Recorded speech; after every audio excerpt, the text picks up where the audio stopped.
Start start చేయమా.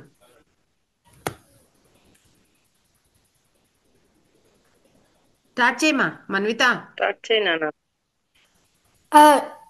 పేరు first చెప్పాలా?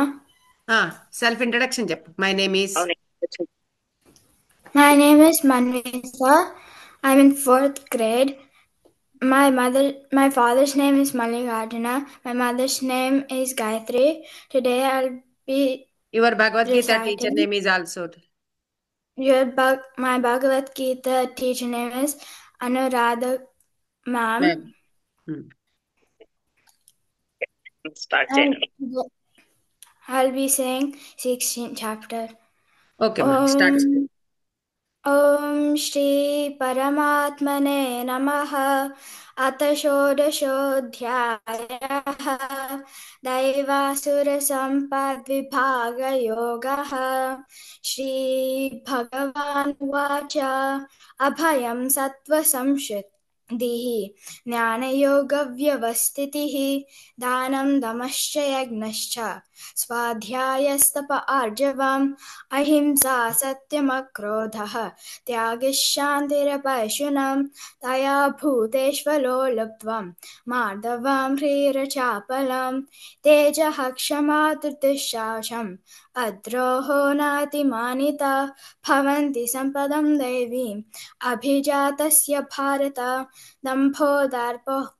दम्भो दर्पोऽभिमानश्च क्रोधः पारुष्यमेव च अज्ञानं चाभिजातस्य पार्थसम्पदमासुरीं दैवी सम्पद्विमोक्षाय निबन्धाय सुरीमता माशु च सम्पदं दैवीम् अभिजातोऽसि पाण्डव द्वौ भूतसर्गौ लोकेऽस्मिन् दैव आसुर एव च दैवो विस्तरशः प्रोक्तः आसुरं पार्थ मे शृणु प्रवृत्तिं च निवृत्तिं च जनान विदुरासुराः न शाचं नापि चाचारः न सत्यं तेषु विद्यते असत्यमप्रतिष्ठं ते जगदाहुरनीश्वरम् अपरस्परसम्भूतं मन्यत् कामहेतुकम् एतां दृष्टिमवष्टभ्य नष्टात्मानोऽल्पबुद्धयः प्रभुवयुक्तकर्माणः क्षयाय जगतो हिताः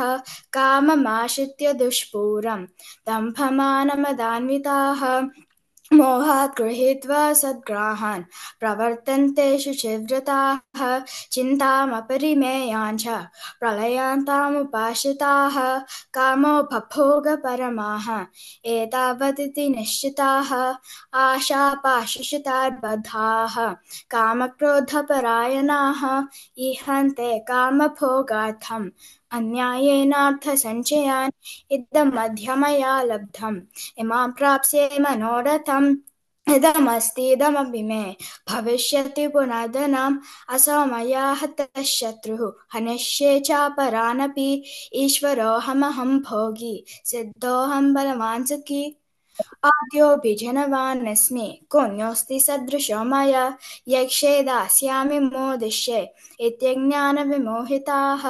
अनेकचित्तविभ्रान्ताः मोहजालसमावृताः प्रसक्तः कामभोगेषु पतन्ति नरकेषु च आत्मसम्भावितास्तब्धाः धनमानमदान्विताः यजन्ते नाम यज्ञैस्ते दम्भेनाविधिपूर्वकम् अहङ्कारं बलं दर्पं कामं क्रोधं च संश्रिताः मामात्मपरदेहेषु प्रद्विषन्तोऽभ्यसूयकाः तानहं द्विजतः क्रूरान् संसारेषु नराधमान् क्षिपान्यजस्रमाशिभान् आसुरीष्वेव योनिषु आसुरीं योनिमापन्नाः मूढा जन्मनि जन्मनि मामप्राप्येव कौन्तेय ततो यात्यधमां गतिं त्रिविधं नरकस्येदं द्वारं नाशनमात्मनः कामक्रोधस्तथा लोभः तस्मादेतत्त्रयं त्यजेत् एतद्विमुक्तः कौन्तेय तमोद्वारैस्त्रिभिर्नरः आचरत्यात्मनः श्रेयः ततो याति परां गतिम् यशास्त्रविधिमुत्सृज्य वर्तते कामकारतः न स सिद्धिमवाप्नोति न सुखं न परां गतिं तस्मात् शास्त्रं प्रमाणं ते कार्याकार्यव्यवस्थितौ ज्ञात्वा शास्त्रविधानोक्तं कर्म कर्तुमिहार्हसि ॐ तत्सदिति श्रीमद्भगवद्गीतासु उपनिषत्सु ब्रह्मविद्यायां योगशास्त्रे श्रीकृष्णार्जुनसंवादे दैवासुरसम्पद्विभागयोगो नाम షోడశోऽధ్యాయः.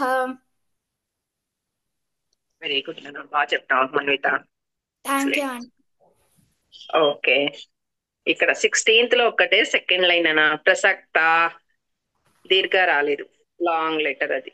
ప్రసక్త కామ భోగేషు. ప్రసక్త కామభోగేషు. ఓకే నాన్న మన్విత, వెరీ గుడ్, బాగా చెప్పావు నాన్న. ఒక్క నిమిషం.